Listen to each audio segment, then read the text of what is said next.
I'm on page 56 of Thunder Cave in the middle of chapter 8.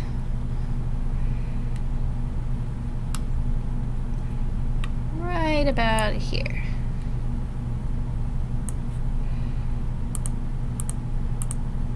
Actually, right there.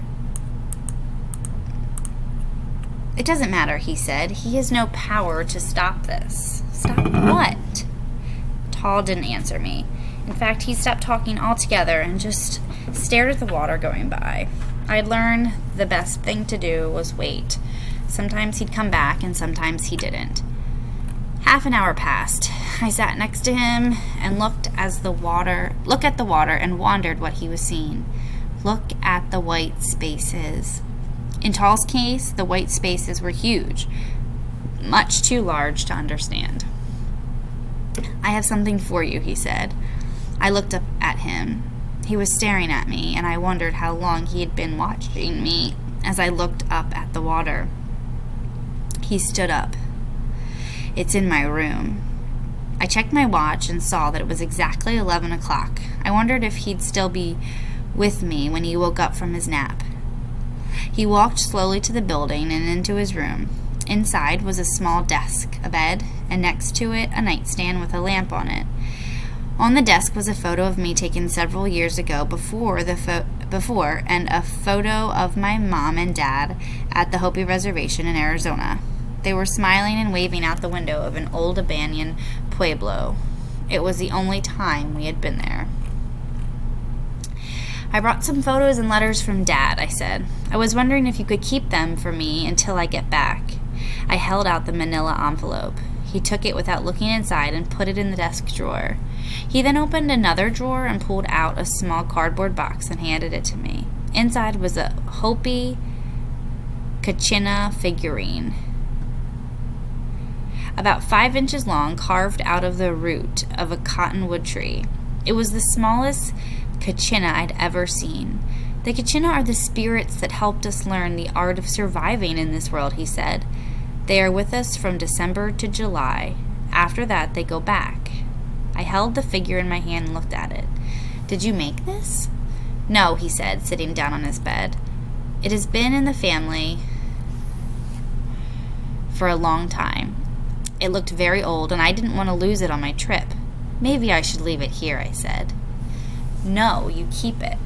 He slipped his shoes off and lay down on the bed.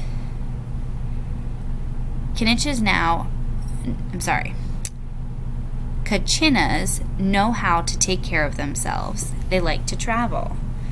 Which Kachina is this? I asked, but Tall didn't answer because he had already fallen asleep.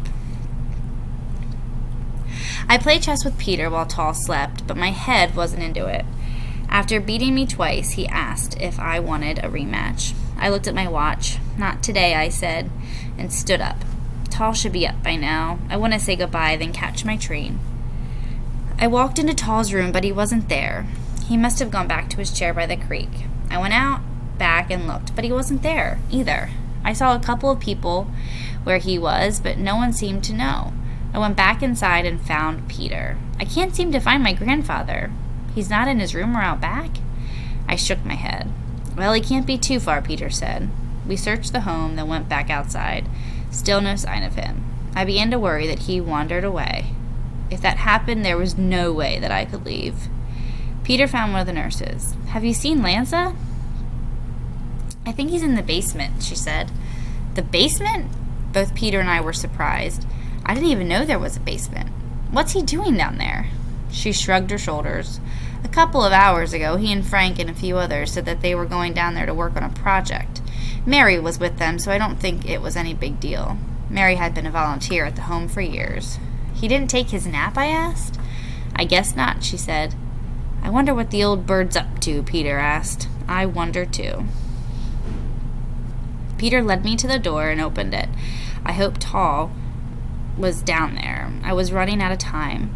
We heard voices as we walked down the stairs. The talking stopped as soon as we came around the corner. A group of people was standing near a workbench. Among them was Tall. I was very relieved to see him. In the air was the strong smell of enamel paint. "What have you been doing down here?" Peter asked. "A going-away present for Jake," Tall said happily. He turned around and picked up something behind him. When he turned back, he was holding my bike helmet out to me proudly. I couldn't believe it. They had painted the helmet with black and white stripes like a zebra.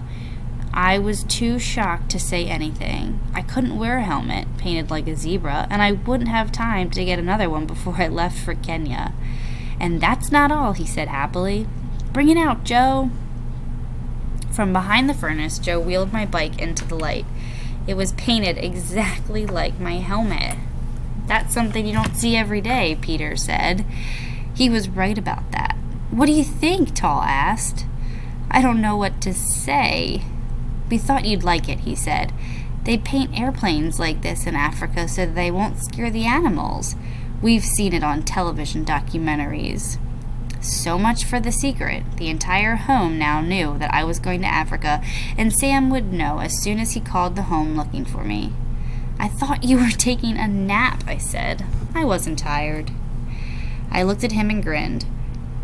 There was really nothing else I could do. "Thanks, Tall," I said, and hugged him. I wheeled the bike up the stairs and outside. They had done a very professional job. Each stripe was nearly perfect. I was embarrassed. So much for being inconspicuous in Kenya. Everyone gathered around the bike to admire it.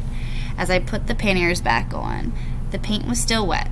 It wasn't going to be easy to keep it off my pants on the ride back to the train station. I looked at my watch. I better be going. I gave Tall another hug and swung onto my bike. "See you when I get back," I said, and started to pedal away. I looked back and saw the group waving to me. I waved back and hoped that my unusual bike didn't cause too many auto accidents on the way to the train station. As I waited for the train, I wrote Sam a note. "Dear Sam, by the time you get this letter, I will be well on my way to Kenya to see my father. I couldn't tell you because there is no way you would have let me go. I'm sorry for the worry I've caused you. Please don't delay your trip to Honduras on account of me. You won't be able to find me anyway. Don't worry about me. I know what I'm doing, and I'll be fine. Jake."